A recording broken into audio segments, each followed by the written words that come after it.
Queridos, nestes últimos dias, Deus tem colocado no meu coração uma palavra para eu compartilhar com os casais, com as famílias, com as igrejas por onde eu passo. E essa palavra tem tudo a ver com o meu ministério.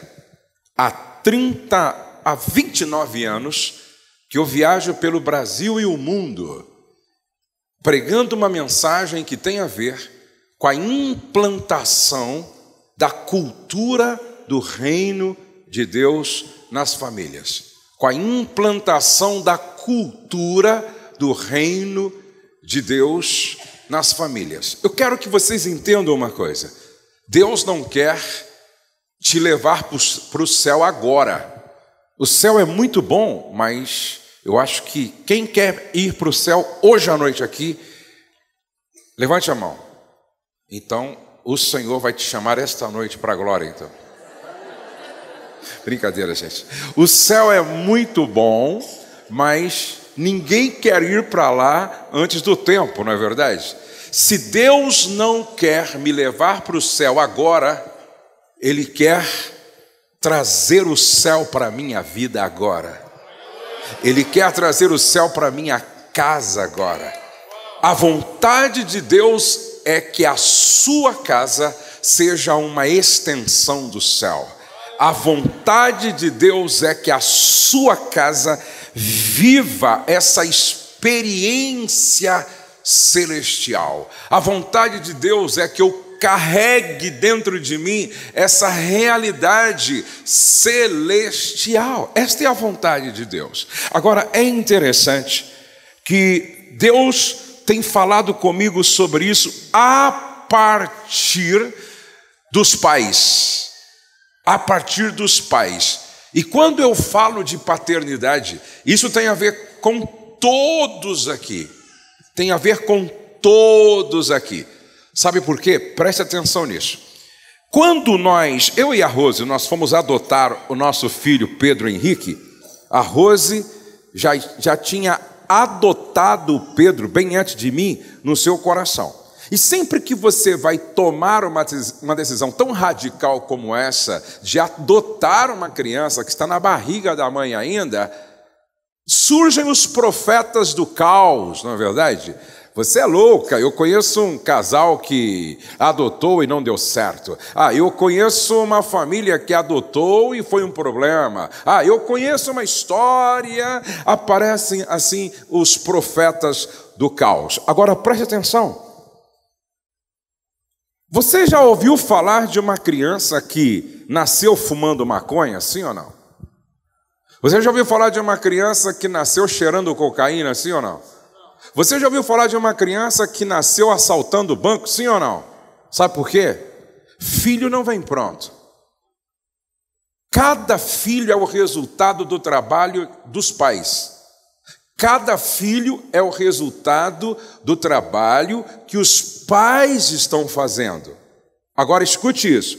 Eu, Josué Gonçalves, com 56 anos de idade, eu sou o resultado do trabalho que os meus pais fizeram. Você, mulher, é o resultado do trabalho que os seus pais fizeram. Você, homem, é o resultado do trabalho que os seus pais fizeram. Cada um de nós aqui somos o resultado do trabalho dos nossos pais. Filhos não vêm prontos, eles são construídos. Mas eu gostaria que você guardasse isso, por favor. Repete comigo assim: cada filho é uma promessa. Cada filho é uma missão. Cada filho é uma flecha. Cada filho é uma ovelha. Será que vocês guardaram? Cada filho é uma promessa. Cada filho é uma missão. Cada filho é uma flecha. E cada filho é uma, só as mulheres. Cada filho é uma. Cada filho é uma. Cada filho é uma. Cada filho é uma. Nota 6,5 para as irmãs. Vamos ver os homens se ganham uma nota melhor. Vamos lá. Cada filho é uma promessa. Cada filho é uma missão. Cada filho é uma promessa. Cada filho é uma ovelha. Aí, irmã, os homens continuam liderando, e tem que liderar mesmo, na verdade. Mas para guardar mesmo, isso aqui é pedagógico. Vamos lá, todos juntos, bem forte. Cada filho é uma promessa. Cada filho é uma missão. Cada filho é uma promessa. Cada filho é uma ovelha. Agora preste atenção.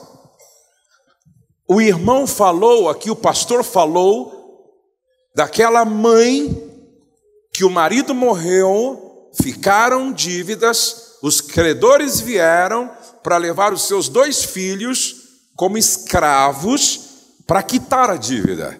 E ela disse: não, eu não negocio herança do Senhor. Eu não negocio valores, eu não negocio filhos, eu não negocio bênção dada por Deus. E porque eu não negocio, eu vou atrás de um milagre.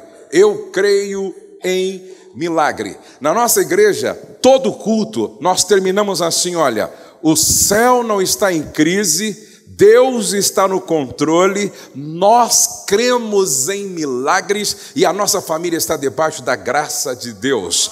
Quem crê em milagre não negocia a herança do Senhor.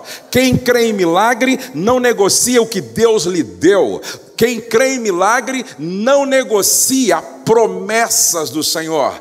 Queriam levar os filhos como escravos, mas o gesto dela, a atitude dela foi como que alguém dizendo assim: olha, eu não gerei escravos, eu gerei promessas. Eu não gerei escravos, eu gerei promessas. Eu tenho uma palavra boa para o teu coração hoje. Não importa onde, como seu filho, sua filha esteja, você não gerou escravo, você gerou promessas, promessas, promessas, promessas. O Douglas, meu filho, é uma promessa. A Letícia é uma promessa. O Pedro é uma promessa.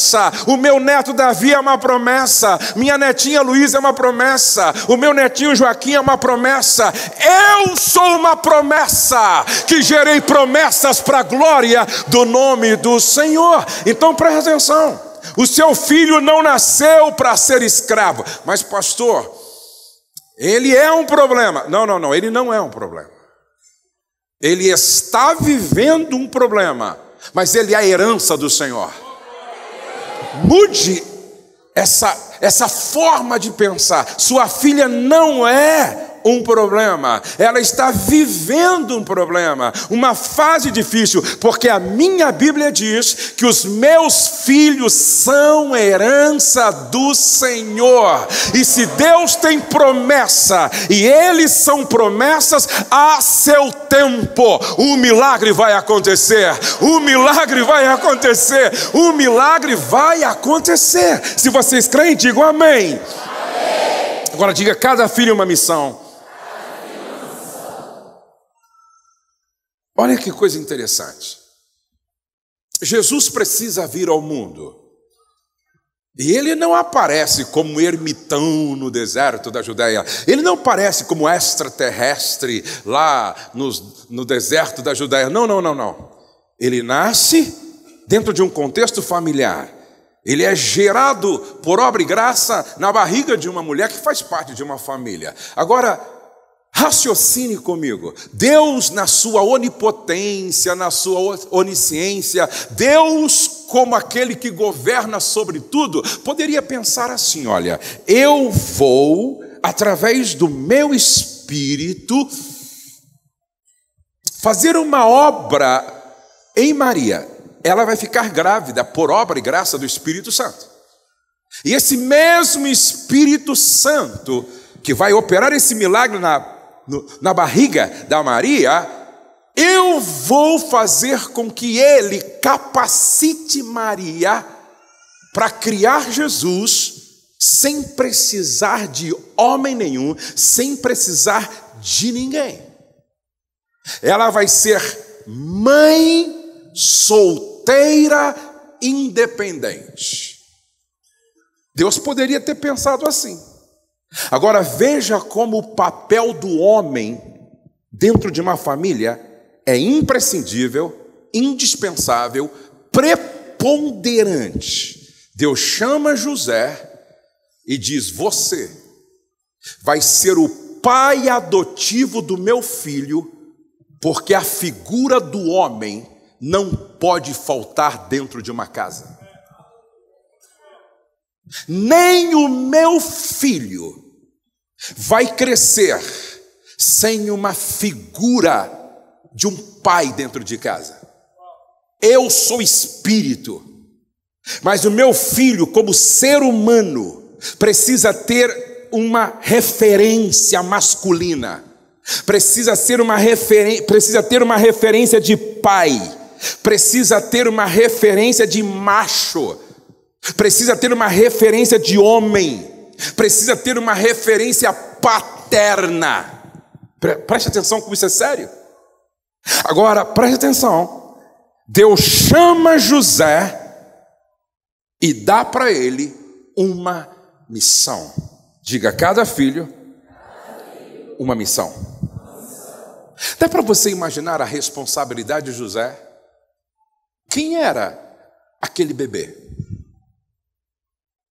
Quem era aquela criança? Quem era aquele adolescente? Algumas pessoas pensam que Jesus nasceu pronto. Ah, pastor, Jesus nasceu pronto. Não. Se fosse hoje, Jesus usaria fralda descartável. Como bebê, Jesus daria muito trabalho, como qualquer bebê. Jesus não nasceu pronto. Jesus passou por todos os estágios que um ser humano passa desde o nascimento. Jesus aprendeu a falar. Jesus aprendeu a escrever. Jesus aprendeu. Isso está na Bíblia em Hebreus. Jesus aprendeu. Agora, dá para você imaginar a responsabilidade de José, tipo: eu não posso errar na minha missão, porque eu estou criando uma criança que carrega dentro de si um plano eterno, carrega dentro de si um propósito eterno. Eu estou educando o Salvador, eu estou criando o Redentor, eu estou criando o Filho de Deus. Se eu errar na minha missão, todo o projeto da redenção ficará comprometido. Se eu errar na minha missão, todo o plano eterno elaborado antes da fundação do mundo ficará comprometido. Eu não posso errar na minha missão. José tinha consciência da sua responsabilidade no cumprimento da missão. E você pensa que com você é diferente? Você pensa que comigo é diferente? Deus pegou a Letícia e disse assim: Josué, esta é uma missão, cria a Letícia para mim. Deus pegou o Douglas e disse: Josué, esta é a sua missão, cria o Douglas para mim, porque a Bíblia diz que os meus filhos, antes de serem meus, são do Senhor. Preste atenção, herança do Senhor. Vou repetir, herança do Senhor. Então, antes que a Letícia seja minha filha, ela é filha de Deus. Antes que o Douglas seja meu filho, como Jesus é filho de Deus. Antes que o Pedro seja meu filho, como Jesus é filho de Deus. Assim como Deus pegou Jesus e disse para José: esta é uma missão, cria ele para mim, para que ele cumpra um propósito eterno. Deus pegou a Letícia, o Douglas e o Pedro de Josué e Rose: cria estes meus filhos para mim. A questão é a seguinte: qual é o propósito que a Letícia carrega dentro dela, propósito eterno. Qual é o propósito que o Douglas carrega dentro dele? Qual é o propósito que o Pedro carrega dentro dele? Quem me garante que por trás desse menino que você está cuidando não está um novo apóstolo Paulo? Quem me garante que essa menina que você está cuidando não é uma nova Débora? Lembra lá do livro de Juízes? Não é uma nova Maria que vai cumprir um propósito eterno de Deus? Quem me garante que você não está criando um novo Lutero, um novo apóstolo Pedro, um novo Tiago, um novo João? Quem me garante? Agora preste atenção. Qual era a missão de José? Criar Jesus para Deus, educar Jesus para Deus, formar Jesus para Deus. Qual é a minha missão? Presta atenção. Qual é o grande sonho eterno de Deus? Ter uma família com milhões de filhos parecidos com Jesus. Presta atenção. Qual é o grande sonho de Deus? Ter uma grande família com milhões de filhos, todos parecidos com Jesus, parecidos com Jesus, parecidos com Jesus, parecidos com Jesus, parecidos com Jesus. Se eu perguntasse para Deus: Deus, ok, o Senhor me deu a Letícia para eu educar, o Senhor me deu o Douglas para eu educar, o Senhor me deu o Pedro para eu educar, e todos eles estão aqui para cumprir um propósito que nasceu no teu coração. Então, ó Deus, qual é o propósito final da minha missão? Qual é o propósito final da minha missão com a Letícia, da minha missão com o Douglas, da minha missão com o Pedro? Sabe qual seria a resposta de Deus para mim? Josué, eduque os três de tal forma que todos eles se pareçam com Jesus, porque se você fizer isso, você cumpriu a sua missão. Sabe qual é a vontade de Deus? Que a sua filha se pareça com Jesus, que o seu filho se pareça com Jesus.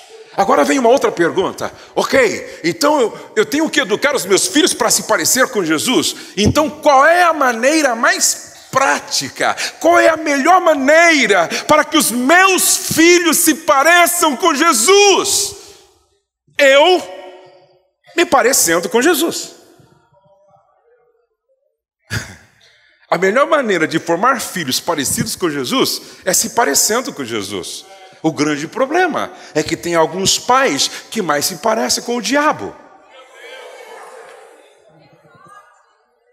Inclusive tem mãe que chama os filhos de capetinhas. Esses diabinhos. Agora, quem gera um diabo é o quê? Esses capetinhas, quem gera um capeta é o quê? A pergunta difícil hoje é: o seu comportamento como pai manifesta Jesus ou o diabo? O seu comportamento como mãe manifesta Jesus ou o diabo? Que Deus nos ajude a viver de tal forma os valores do Evangelho, ao ponto de os nossos filhos poder dizer: eu vejo Jesus em você, pai. Eu vejo Jesus em você, mãe. Porque quando os nossos filhos conseguem enxergar Jesus em nós, significa que nós estamos cumprindo bem a nossa missão. Agora, cada filho é uma flecha. A Bíblia diz assim: como flecha, Salmo 127, como flecha nas mãos do guerreiro, assim os filhos da mocidade. Feliz o homem que enche deles a sua aljava. Em uma aljava cabia 5 flechas. Seria esse o número ideal de filhos para ter? 5 flechas. Eu costumo dizer o seguinte: se a família é boa, tem que ser grande. Eu vou repetir: se a família é boa, tem que ser grande. Quem aqui só tem uma flechinha em casa, um filho? Levante a mão assim, por favor. Vamos trabalhar, gente, vamos trabalhar. Falta 4 ainda para encher a aljava. Quantos tem 2 flechinhas em casa? 2 flechinhas, levante a mão assim. Vamos trabalhar, gente. Falta 3 ainda para encher a aljava. Quantos tem aí 3 flechas em casa? Levante a mão. Falta 2 ainda, irmão. Quem tem 4 flechas aí em casa? Levante a mão assim. Falta só uma para encher a aljava, então. Quem tem 5 flechas em casa? Levante a mão. Muito bem. Pelo menos está dentro do Salmo 127, não é? Agora olha aqui para cá, por favor. Repete isso comigo. Quando a família é boa, tem que ser grande. Os muçulmanos dizem que daqui, 100 anos, eles vão tomar conta da Europa. Sabe por quê? Essa é a forma de pensar deles. Eles têm 2 mulheres, 3 mulheres, 4 mulheres, cada uma tem 7 filhos, 8 filhos. Tem mulher que tem 10 filhos. Eles então geram, adotam os filhos gerados e educam, fazem uma lavagem cerebral desde criança, filho de muçulmano, muçulmaninho. Essa é a filosofia deles. Muitos filhos muito bem educados na teologia islâmica. Eles dizem que daqui a 300 anos, gerando tantos filhos assim, eles vão tomar o mundo. E nós? Presta atenção em nós. Por isso que família cheia do Espírito Santo tem que ser grande. Porque se for 5 missionários, 5 pastores, 5 profetas, 5 discípulos cheios do Espírito Santo. É por isso, essa também era a mentalidade judaica. Os judeus ortodoxos querem ter muitos filhos, porque para eles, quanto mais filhos, mais bênçãos em casa. Os judeus nunca viam filhos como problema. Viam filhos como bênção, bênção, bênção, bênção, feliz o homem que enche deles a sua aljava. Agora, quando a gente fala de flecha, presta atenção, cada filho diga uma flecha. Vamos recapitular, vamos ver se vocês estão comigo, tem que ser pedagógico aqui. Vamos lá. Primeiro, cada filho uma promessa. Cada filho uma missão. Cada filho uma flecha.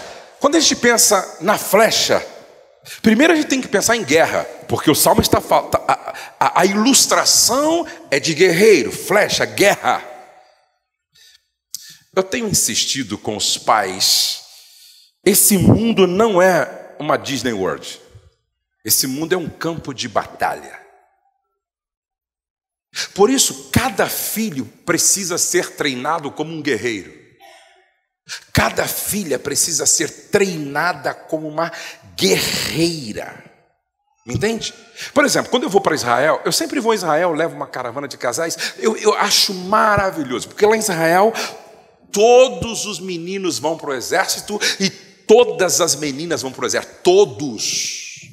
Aí você chega lá, aquele exército maravilhoso, aquelas meninas, aqueles rapazes todos assim com aqueles fuzil, metralhadora, responsáveis, disciplinados, treinados, guerreiros, guerreiras. Na minha opinião, no Brasil, todo menino tinha que ir para o exército. Toda menina tinha que ir para o exército. Sabe, gente, na minha igreja talvez é como aqui. Tem umas moças prontas para casar. Já fizeram já se formaram em mais de um curso universitário. Já tem carro, já tem apartamento, tem um bom salário. E aí elas dizem assim: pastor, na minha igreja até que tem alguns rapazes, mas aonde estão os guerreiros? Aí uma disse assim para mim assim, eu até vi um rapazinho assim, achei ele bonitinho, falei, serve para ser meu companheiro conjugal. Quando eu fui conversar com ele, mas não na igreja, em outro lugar, ela disse assim, um rapaz assim, gente boa, mas quando eu fui conversar com ele, ele disse para mim, pastor, eu já tenho namorado. Aonde é que estão os guerreiros? Eu fico preocupado quando alguns pais lidam com os seus filhos como se eles fossem bebês e na verdade deveriam já estar emancipados. E aí muitos estão tratando os filhos como se nunca fosse sair de casa e como se o mundo fosse um grande parque de diversão, quando na verdade esse mundo é um campo de batalha. Quando a Bíblia fala de flecha, nós temos que pensar em 3 coisas. Primeiro, a preparação da flecha. Segundo, o alvo para esta flecha. Terceiro, o lançamento desta flecha. Primeiro, a preparação da flecha. Segundo, o alvo que essa flecha tem que alcançar. E terceiro, o lançamento dessa flecha. Isso é o papel do pai. Eu não vou me deter aqui, porque isso aqui cabe 1 hora de reflexão. Mas eu quero falar que cada filho é uma ovelha. Repete comigo, cada filho é uma ovelha. Há mais de 30 anos atrás, quando a minha mulher ficou grávida, nesse momento, Deus me ungiu a pastor de um pequeno rebanho chamado família. Quando a sua mulher ficou grávida, Deus ungiu você como pastor de um pequeno rebanho chamado família. Preste atenção. Cada pai deveria lidar com seus filhos com esta consciência: eu sou pastor de um pequeno rebanho chamado família. Agora escute isso, por favor. Ninguém consegue entender sua missão de pai se não entender o ministério pastoral. Eu vou repetir. Ninguém consegue entender sua missão de pai se não entender o seu ministério pastoral. Me impressiona quando Jesus se coloca na condição de pastor. No Evangelho segundo João, capítulo 10, ele diz assim: o bom pastor dá a vida pelas suas ovelhas. Preste atenção. O bom pastor dá a vida pelas suas ovelhas. Se eu quero aprender a ser pastor, eu preciso olhar para Jesus como pastor. E aí, se eu quero aprender a ser pastor como pai, pai como pastor, eu preciso olhar para o Salmo 23 e entender 3 coisas que a ovelha espera do pastor e que toda filha e que todo filho espera do seu pai. Se não preste atenção no verso de número 2: ele me faz repousar em pastos verdejantes. Toda ovelha espera do pastor provisão. Repete comigo, provisão. Pastos verdejantes. Isso tem a ver com provisão. Preste atenção, irmãos. Todo filho espera do pai provisão. E toda mulher se casa esperando do marido provisão. Ei, quem falou para você que é responsabilidade da mulher ser provedora da casa? Quem falou para você? Você não leu o Salmo de número 128, que está falando sobre um jovem que vai se casar? Salmo 28 está falando de um jovem que está indo para o casamento. Então o Salmo 28 diz assim, ó: bem-aventurado aquele rapaz que teme ao Senhor e anda nos seus caminhos, e do trabalho das mãos dos pais comerás. Não. Do trabalho das mãos do sogro comerás. Também não. Do trabalho da mulher comerás. Não. Do trabalho de tuas mãos comerás. Antes de você se casar, se lembre, casamento é para homem que tem consciência de que ele será o provedor das demandas da casa.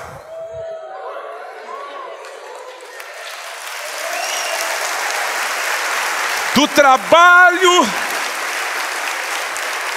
das tuas mãos comerás. Cuidado, menina. Quantas não casaram ainda aí? Levante a mão assim, por favor. Então, cuidado. Essa história de pastor está namorando com um gato. Ele não dá aleluia, mas fala miau. E eu fico todo arrepiada, pastor. Eu nunca vi um bicho tão preguiçoso que nem o gato. Você já ouviu falar de algum gato guia de cego? Você já ouviu falar de algum gato que guarda a casa? Você já viu algum gato ajudando a polícia descobrir se tem droga na mala? Você já ouviu falar de algum gato que ajudou o pastor a conduzir as ovelhas?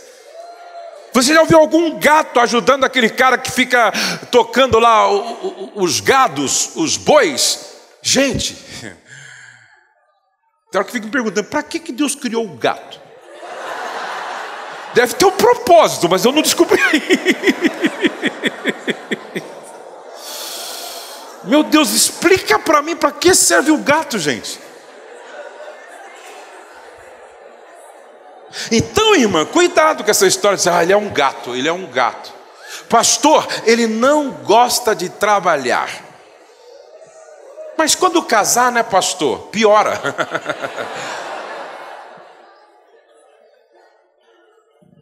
O casamento não muda, apenas revela.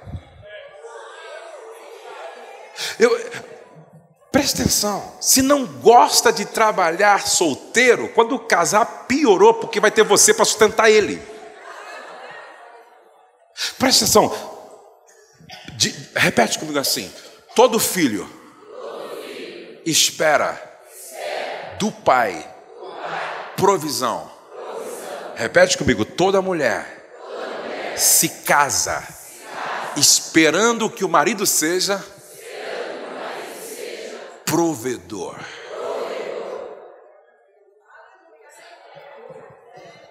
Ele me faz repousar em pastos verdejantes.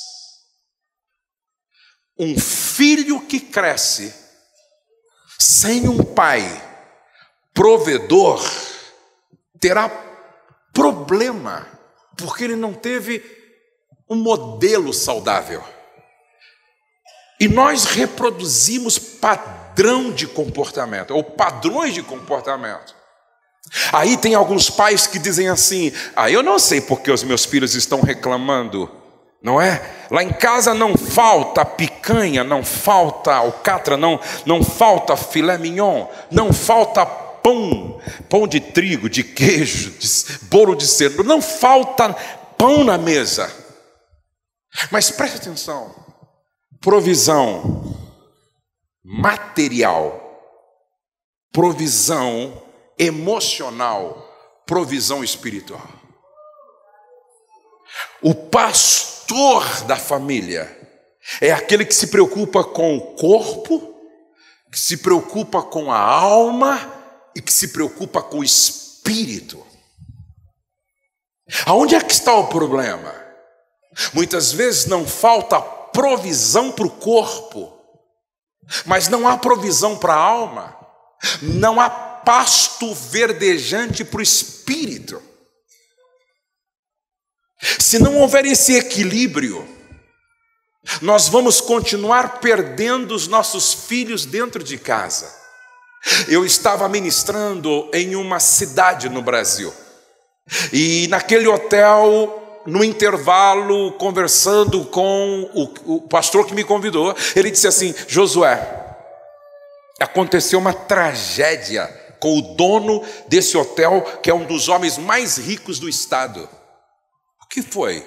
A sua filha, de 23 ou 25 anos, ela se tornou uma viciada em cocaína.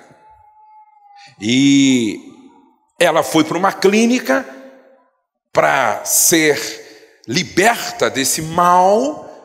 Ela ajudava o pai como uma das responsáveis na administração do hotel, um hotel muito grande, mas ela se afastou, depois voltou, mas tinha recaídas. Um dia ela chegou em casa, que era um apartamento que ficava, se não me falha a memória, no 15º andar. Ela chegou em casa com o seu carro, o pai estava próximo do lugar de estacionar. Ela chegou para o pai e disse: pai, eu não estou bem, o senhor estaciona o carro para mim? Ele pegou o carro e foi estacionar.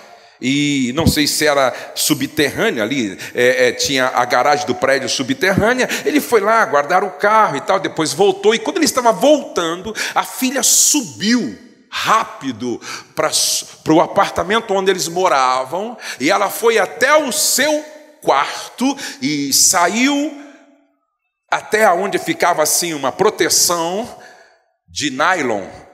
E ela simplesmente cortou a proteção e ela se jogou, porque não estava conseguindo vencer a cocaína. Aí ela se jogou, e quando ela cai, o pai estava a 30 metros de distância.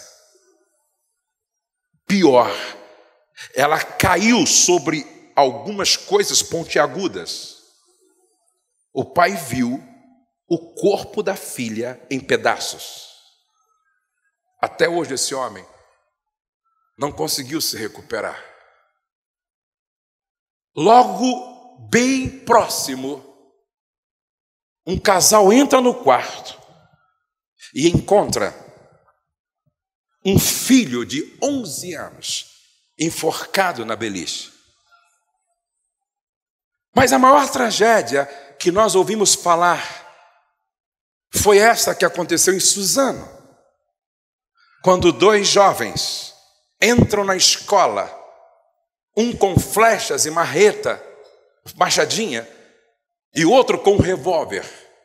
E como que num jogo de videogame, eles saem atirando e matando. E um deles com a machadinha, ao ver já alguns jovens agonizando, outros mortos, ele simplesmente pega a machadinha e começa a bater na cabeça destes que já estavam praticamente mortos. E aí houve uma comoção nacional e uma revolta. Monstrificaram aqueles que atiraram e santificaram os que foram mortos, quando na verdade tão dignos de misericórdia eram os que atiraram. Porque por trás de um comportamento desse existe uma história.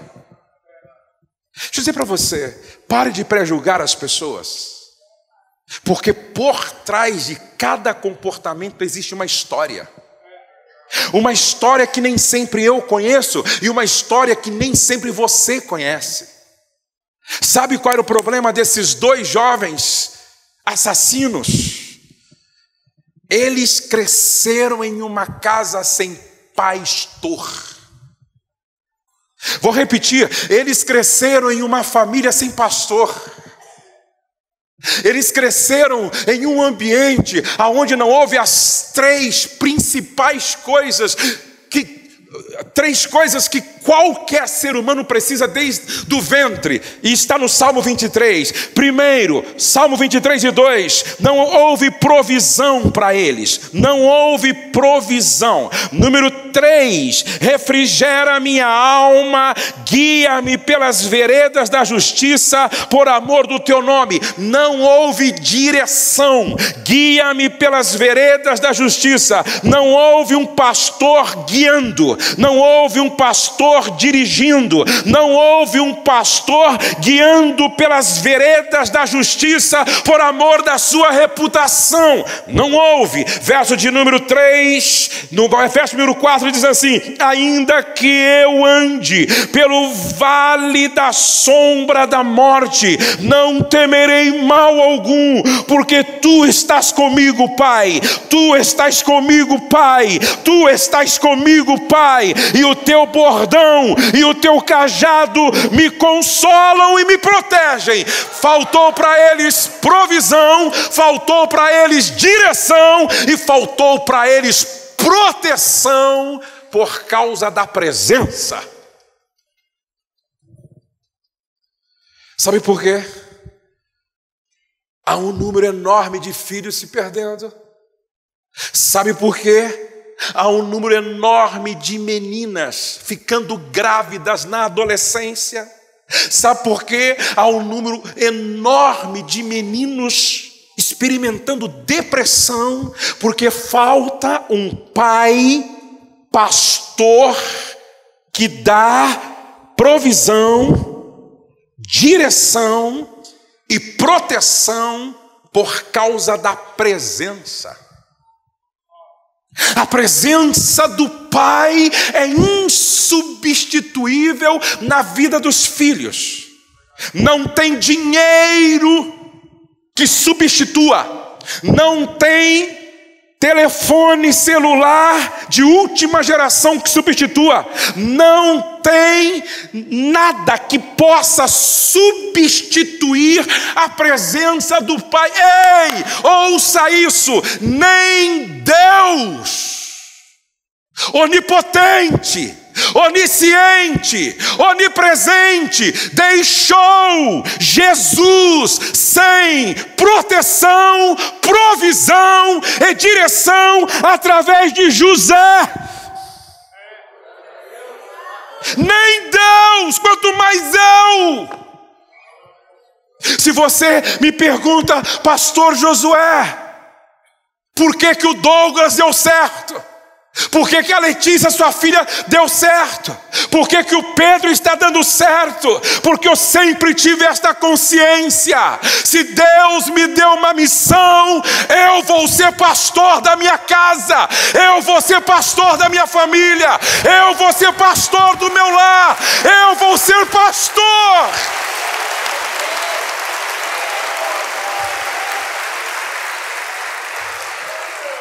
Não pode faltar pão na mesa, mas não pode faltar pão para a alma.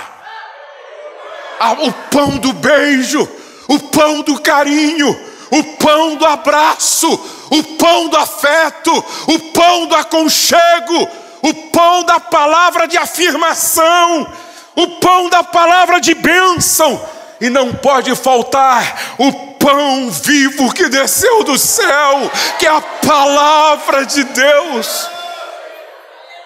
Sempre que o Douglas, acho que ele deve ter falado aqui também, o Douglas, ele sempre dá um testemunho. Quem conhece o Douglas, o movimento Jesus Cop aí? Levante a mão assim. O Douglas, esse filho querido que nós temos, ele diz assim: quando eu quis fazer intercâmbio nos Estados Unidos, meu pai patrocinou.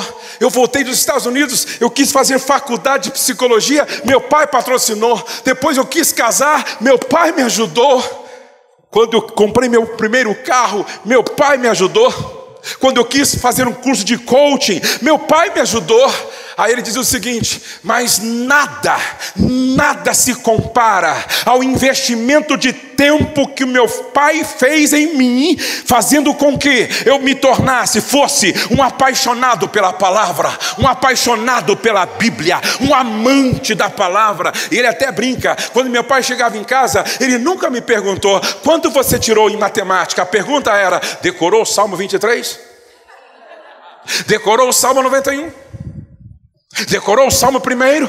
Quantos livros tem no Velho Testamento? 67.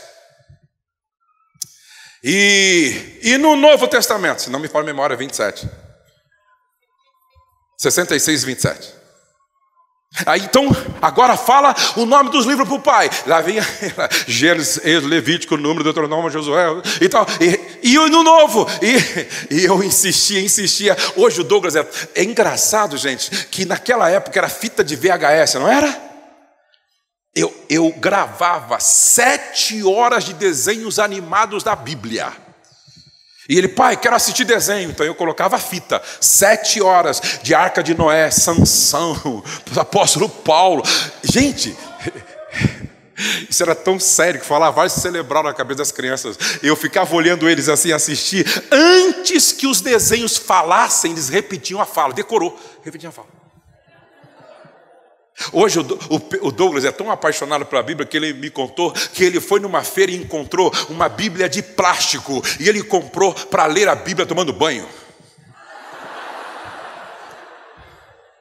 Lá no estúdio dele, onde ele grava os vídeos para o YouTube, ele preparou um cenário só com as páginas da Bíblia. Ele pegou uma Bíblia, tirou as páginas e colou em toda a parede. O cara é apaixonado pela Bíblia. E sabe o que ele diz? Dá para ir para o inferno falando inglês fluente, como ele fala. Dá para ir para o inferno como psicólogo. Dá para ir para o inferno como coach. Dá para ir para o inferno casado. Dá para ir para o inferno com carro zero. Mas não dá para ir para o inferno sendo apaixonado pela palavra. Apaixonado pela palavra, apaixonado pela palavra, apaixonado pela palavra, apaixonado pela palavra, apaixonado pela palavra, apaixonado pela palavra.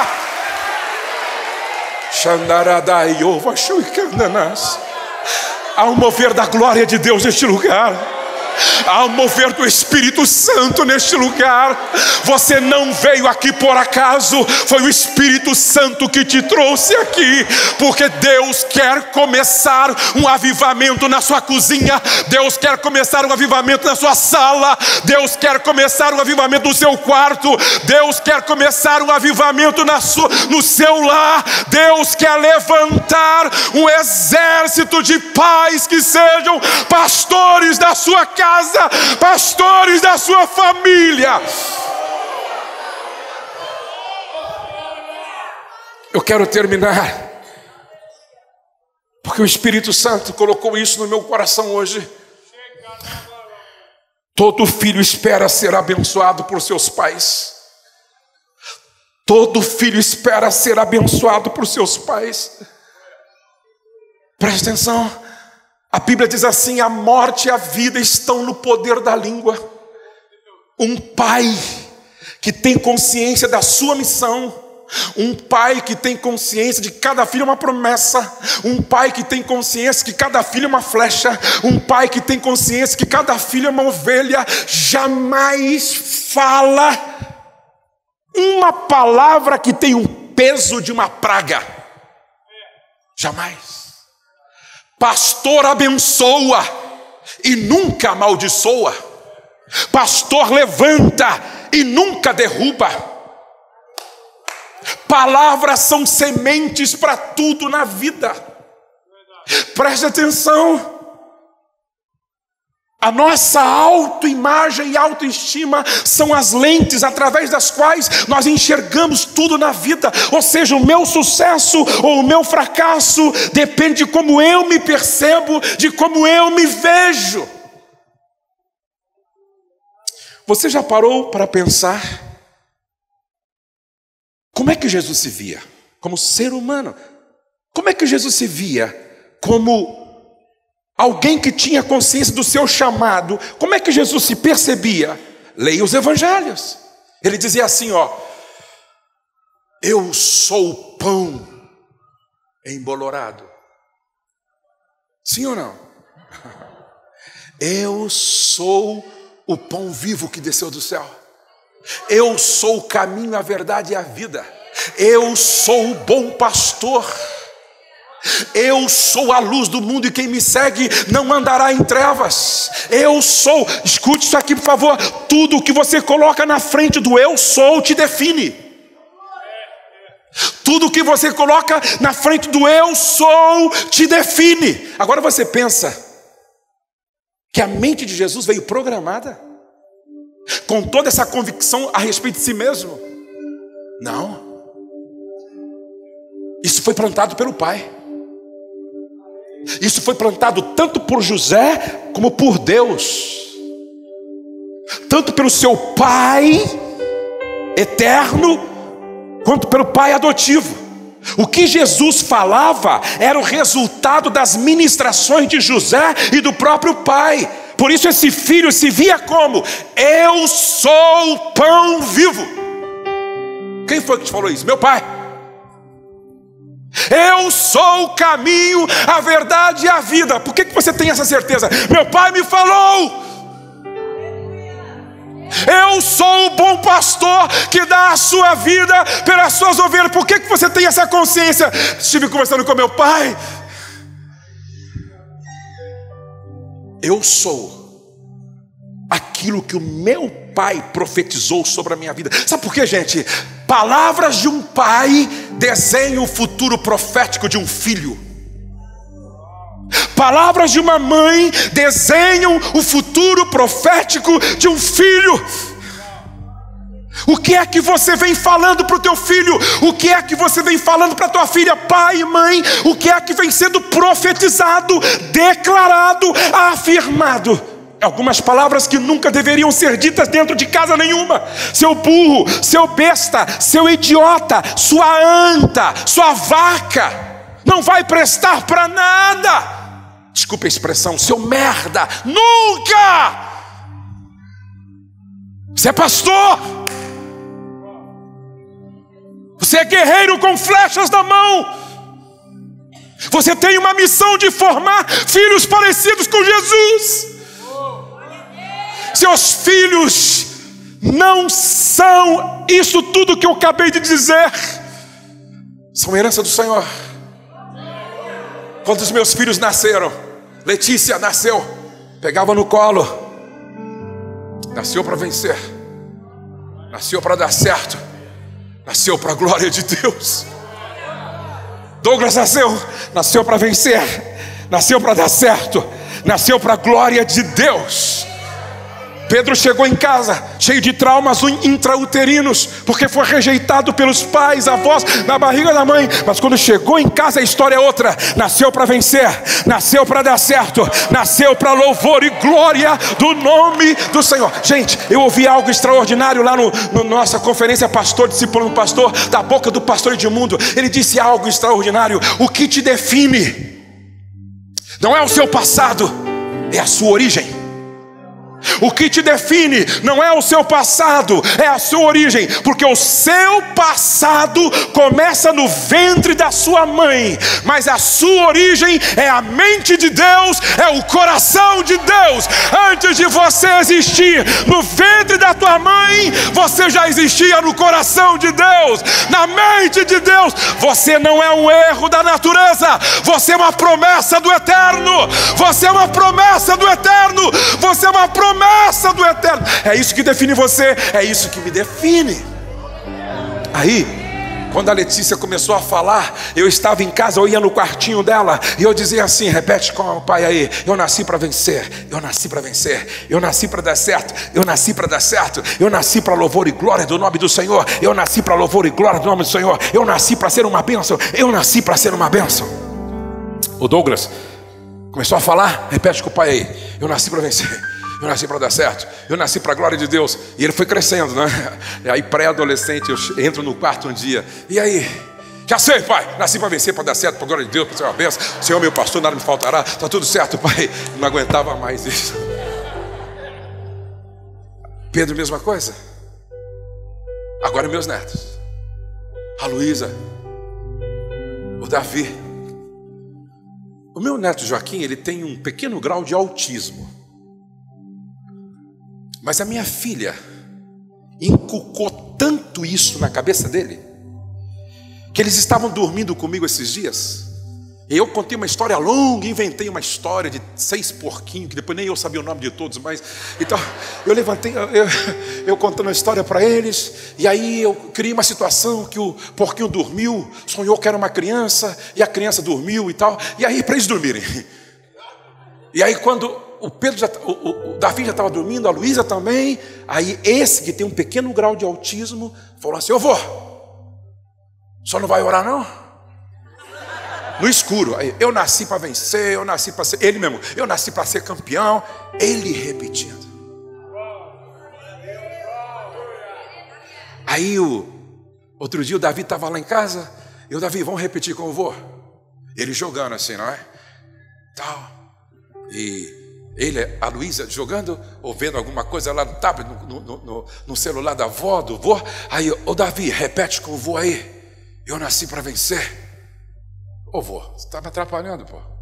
Estou jogando aqui, pô. Davi, seu pai repetia comigo. Repete aí, eu nasci para vencer, para dar certo, para a glória de Deus. E ele, ô vô, deixa eu terminar aqui. Eu disse, Davi, R$2, Davi, R$2. Ele parou na hora. Nasci para vencer, nasci para dar certo, nasci para louvor e glória do nome do Senhor, nasci para ser uma bênção. Senhor, meu pastor, nada me faltará. Aquele que habita os esconderijos. O que o senhor quer mais, vô? O que você quer mais? R$2. Daqui a pouco a Luísa, ô vô, eu também nasci para vencer, para dar certo. R$2. Por isso que eu declaro: a minha família será poderosa na terra, a minha descendência será poderosa na terra. Desenha o futuro profético dos seus filhos, declarando a bênção sobre eles. Fique de pé, por favor.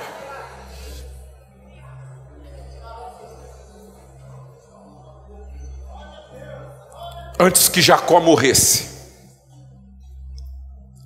a Bíblia diz: todas estas são as 12 tribos de Israel, e isto é o que lhes falou seu pai quando os abençoou.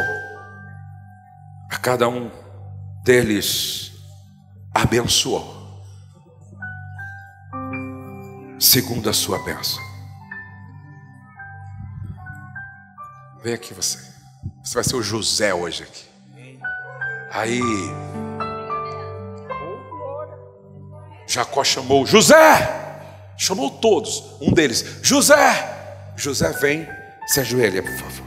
No original, abençoar tem a ver com se prostrar também. Aí Jacó fez assim: o Deus do seu pai ajudará José, o Todo-Poderoso lhe dará bênçãos, bênçãos do alto céu, bênçãos de águas que ficam debaixo da terra, bênçãos de muitos animais e muitos filhos, bênçãos de cereais e de flores, bênçãos de montanhas antigas, coisas deliciosas dos montes eternos. Que todas estas bênçãos estejam sobre a cabeça de José e sobre a testa daquele que foi escolhido entre os seus irmãos. Abençoado significa autorizado a prosperar. Abençoado. Abençoado. Abençoado. Chorabacanda labaxai. Abençoado. Abençoado. Abençoado. Façam todos assim. Eu quero abençoar vocês hoje. O Deus de Abraão, Isaque e Jacó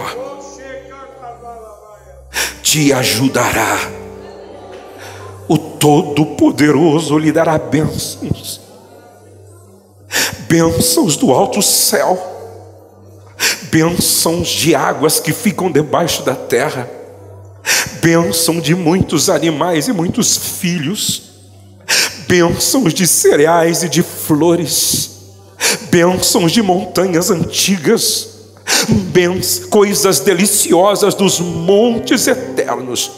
Que todas estas bênçãos estejam sobre a tua cabeça, que todas estas bênçãos estejam sobre a sua família, que todas estas bênçãos estejam sobre a tua descendência. E eu declaro que a sua descendência será poderosa na terra. Eu declaro que na sua descendência não haverá prostitutas, não haverá drogados, não haverá traficantes, não haverá pedófilo e nem pedofilia, não haverá suicidas. Eu declaro que na sua descendência haverá homens de Deus, mulheres de Deus, profetas de Deus, discípulos piedosos do Senhor Jesus Cristo, gente cheia do Espírito Santo de Deus. A sua descendência será poderosa na terra. Nenhum dos teus filhos se perderá. As promessas de Deus se cumprirá. Nenhuma das suas flechas cairá no lixo.